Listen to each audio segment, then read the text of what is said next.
For a few minutes, I'd like to share about how change in the funeral industry is affecting so many. So, if I were to give this a title, the title would be "This Isn't the Funeral Business That I Once Knew." We're living in a time of high change. A lot of the values of old are changing across the spectrum. And one of the things that we have to do also is to realize that change now has hit the funeral industry. COVID's over, and I think there's some distinct things that have changed in the business. I commented to somebody the other day. There used to be, back in the day, pre-COVID, there used to be 7 to 8 people at any funeral home just hanging.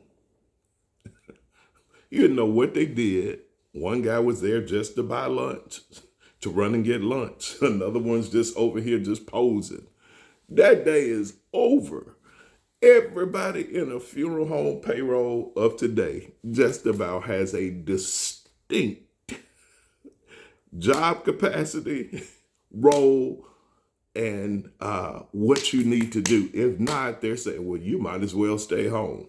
It's a different day. A lot of owners, a lot of upper management, a lot of people who have gained much acclaim in the industry, they're vexed because for all of their successes, they can't exactly pay everybody that needs to do these trivial jobs. So while they thought they were over this and over that, all of a sudden they're doing some of the trivial stuff themselves.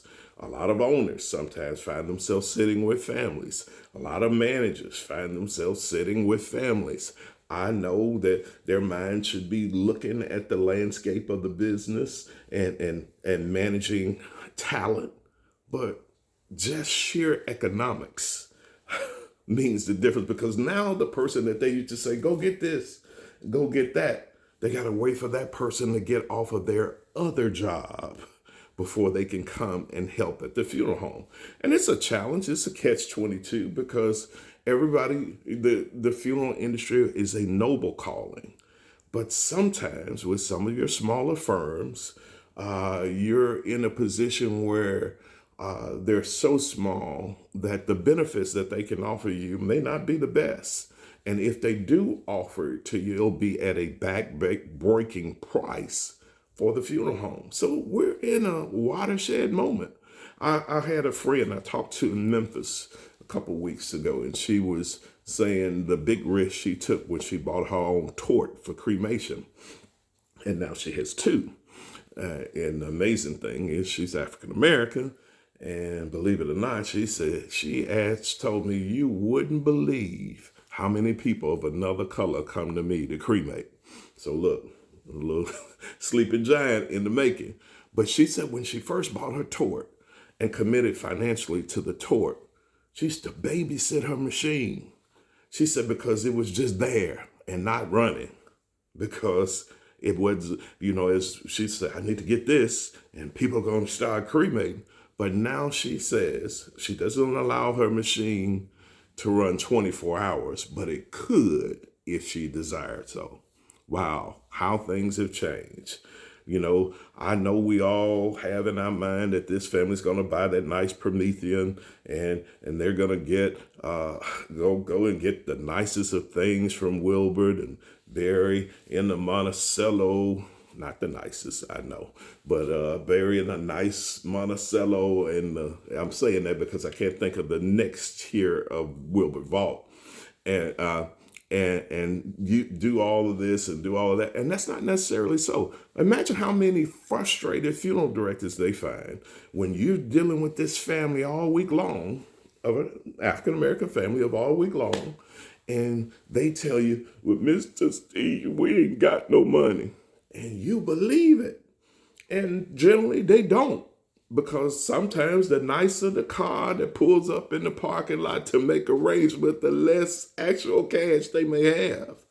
But imagine your chagrin when you sold a moderate funeral and tried to be fair with the family, and they show up on Saturday with butterflies, doves, 14 of them. Junebug got a basket. Tasha got a basket of doves, dove to release, and little Tayshay got one to imagine. You got all the doves. You got a horse-driven carriage.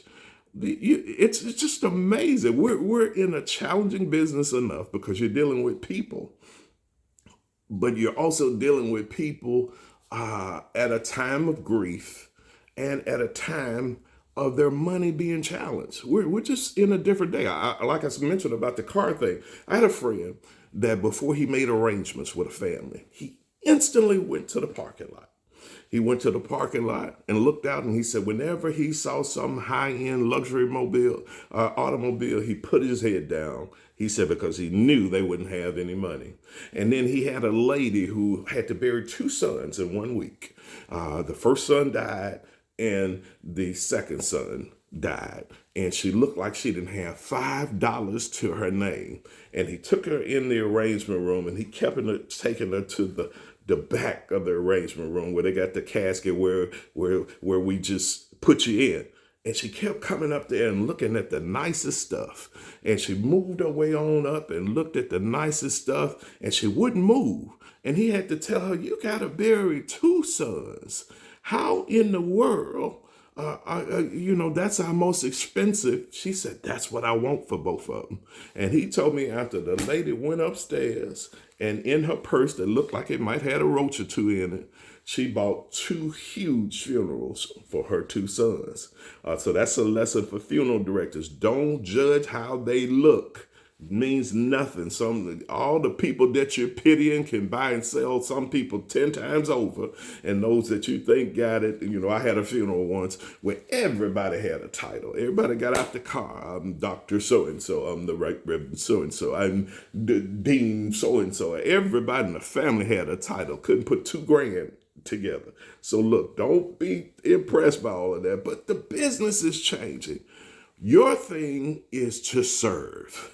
Whether it changes, it pivots, whether they're doing the cremation, whether they're doing the service, whether you gotta listen. Hey,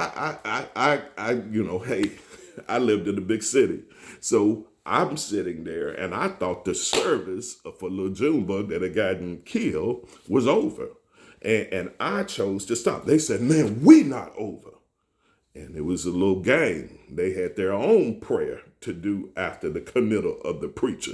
And I got back in my place real quick. I said, well, you do your thing. Let me know. So look, we're in a different world, different people, different values. Your thing is to serve. Your thing is to serve in the disposition, the final services of this loved one of theirs that has passed away. That never changes.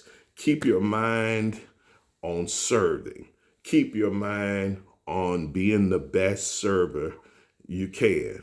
And keep your mind so that you serve so that you get the opportunity to serve this family again.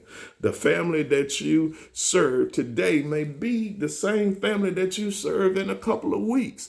And they may not be, but they may be the same family that sends you a huge service years on later. But always serve to serve again. The business isn't the same. I work for a large corporate entity.